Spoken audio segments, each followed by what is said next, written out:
Moja ya taarifa ambayo si nzuri sana inamhusu msanii wa Bongo Flava ambaye anaitwa Yami. Yami amechapisha machapisho katika Instagram yake na kuandika maneno mengi sana mazito ambayo yamezusha taharuki au imetokea taharuki kwa watu tofauti na comment, wengine wakimpa moyo, wengine wakimwambia akaze buti, wengine wakimkejeli, vitu kama hivyo.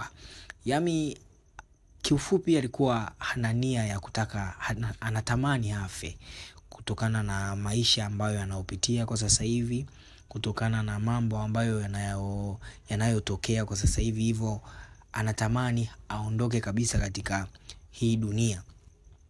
Hivyo ikumbuke kwamba Yami ametoka katika lebo ya Nandi na Nandi alimsaini Yami, na mpaka sasa hivi Nandi na Yami wamevunja mkataba na Yami ni msanii ambaye anajitegemea, umeona. Hivyo kutokana na mambo kama hayo yaliyotokea, huenda ndo usababisha kwa msanii huyo kuwa na msongo wa mawazo.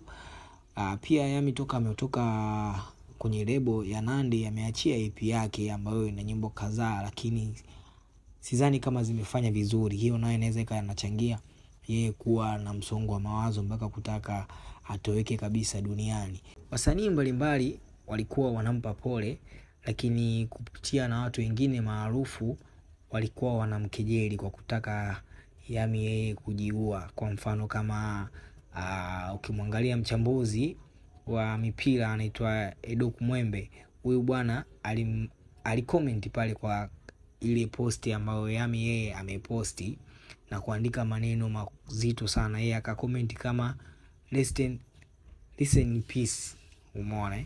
Na mwingine akacomment akamwambia kwamba niachie kitovu chako kama ukifa. Mwingine naye akasema, akauliza tena msiba utakuwa wapi, umeona. Na mwingine akamwambia kabisa umeacha hela ya mazishi. Na kuna udada huyu ambaye alikuwa ni mke wa Haji Manara Rushaina, huyu akacomment kwamba usifi kwanza tulipe deni la taifa, umeona, vitu kama hivyo. Kwa hiyo msanii Yami amekumbwa na matatizo mazito, lakini hayo matatizo hatujui matatizo gani, au ni kweli ni afya ya kiakili au ni mambo ambayo sisi wengine hatuyajui, kwa sababu katika posti yake ile aliyoposti yale maneno aliyoandika, lakini kwa sasa hivi amefuta.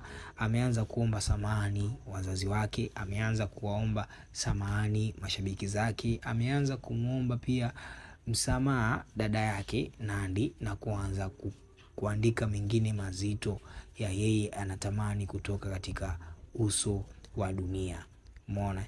Hivyo ndugu zangu, sina mengi ya kusema zaidi ya haya ambayo ninakuletea, na kama hujasubscribe basi hakikisha umesubscribe channel yetu ili uwe mtu wa kwanza pale tunapokuletea habari tofauti. Asante sana.